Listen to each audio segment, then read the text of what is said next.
Traffic dito. Diyan, kung saan nandyan yung excavator, diyan ang hinuhukay at saka nakabuhos na yung pile foundations diyan.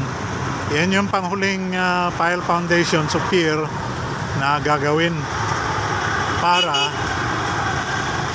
para sa pinakasentro ng flyover dito mismo sa junctions ng Maamag Tuod at saka Carlos P. Garcia Highway. Yan sa ilalim ng backhoe o excavator, nandyan na yung huling pile foundations na ginagawa.